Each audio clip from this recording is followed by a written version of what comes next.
बहुत पुरानी बात है। एक राज्य था जिसका नाम नूरिस्तान था। नूरिस्तान के लोग बेहद मेहनती, ईमानदार और नेकदिल थे। लेकिन उनके राजा शहजादा कामरान के दिल में अजीब सा घमंड और अकड़ आ गया था। उसे लगता था कि इस दुनिया में जो कुछ भी है वो सब उसी का है। दौलत, ताकत और शोहरत सब उसके कदमों में हैं। कामरान की सबसे बुरी आदत यह थी कि वह बूढ़ों, गरीबों और कमजोरों का हमेशा मजाक उड़ाता था। वह सोचता था कि अक्ल और ताकत सिर्फ नौजवानों के पास होती है, बुजुर्ग लोग तो बेकार होते हैं। एक दिन कामरान ने अपने राज्य में एक अजीब सा कानून बना दिया।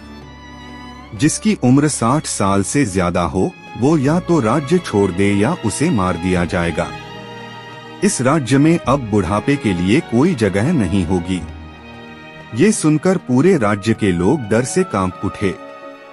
किसी ने अपने बूढ़े माँ बाप को छुपा लिया, किसी ने मजबूरी में उन्हें छोड़ दिया। उसी राज्य में एक गरीब लेकिन समझदार नौजवान रहता था जिसका नाम था फैजान। उसके साथ उसकी बूढ़ी नानी अम्मा रहा करती थीं, जिनकी उम्र 70 साल से ज्यादा थी। फैजान ने अपनी नानी को छत के नीचे बने एक गुप्त कमरे में छुपा दिया। वो रोज चोरी छुपे उनके लिए खाना लेकर जाता, उनकी बातें सुनता और उनसे सीखता। नानी अम्मा उसे जिंदगी, इंसानियत, सब्र और अच्छाई की ऐसी बातें सिखाती थीं, जो किसी किताब में नहीं लिखी थीं। समय बीतता गया। एक दिन नूरिस्तान की सीमा पर दुश्मन की सेना आ गई और उन्होंने राजा को एक चुनौती भेजी, अगर तुम सच्चे में इतने समझदार राजा हो तो हमारे 3 सवालों का जवाब दो। अगर नहीं दे सके तो हम तुम्हारे राज्य पर हमला कर देंगे और उसे बर्बाद कर देंगे। 3 सवाल ये थे, ऐसा कौन सा पक्षी है जो मरकर फिर जिंदा होता है? ऐसा कौन सा पेड़ है जो बिना पानी के भी हरा रहता है? ऐसा कौन सा वाक्य है जिसे खुशी में सुनो तो रुला दे और गम में सुनो तो हंसा दे? राजा और उसके सारे मंत्री परेशान हो गए। कोई जवाब नहीं दे सका। गुस्से में राजा ने ऐलान किया, जो इन सवालों का जवाब नहीं लाएगा उसका सिर काट दिया जाएगा। जब यह बात फैजान को पता चली तो वह दौड़कर अपनी नानी अम्मा के पास गया और सारा किस्सा बताया।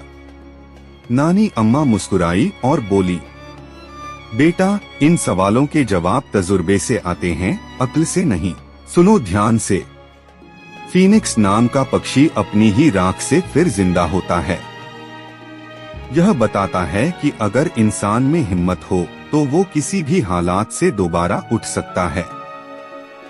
वह पेड़ असल में अक्ल और तजुर्बे की छाव है, जो दूसरों को बिना किसी सहारे भी राहत देता है।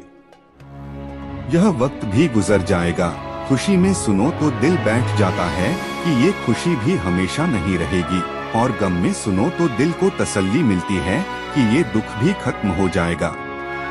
अगले दिन फैजान दरबार में गया और सबके सामने जवाब दे दिए। सब दरबारी चुप हो गए। राजा हैरान रह गया। उसने पूछा, सच सच बताओ, ये जवाब तुम्हारे नहीं लगते? फैजान ने सिर झुकाकर कहा, ये मेरी नानी अम्मा के जवाब हैं, जिन्हें मैंने छुपाकर रखा है। कुछ पल के लिए राजा शांत हो गया, फिर उसकी आंखों में आंसू आ गए। मुझे अपनी माँ याद आ गई, जिसे मैंने इसी कानून की वजह से देश निकाला दिया था। उसी दिन राजा ने कानून बदल दिया और ऐलान किया, अब राज्य में बुजुर्गों की इज्जत की जाएगी, उनका तजुर्बा ही असली अक्ल है। उसके बाद फैजान की नानी अम्मा को राज्य की सलाहकार बना दिया गया। राज्य में फिर से खुशहाली लौट आई।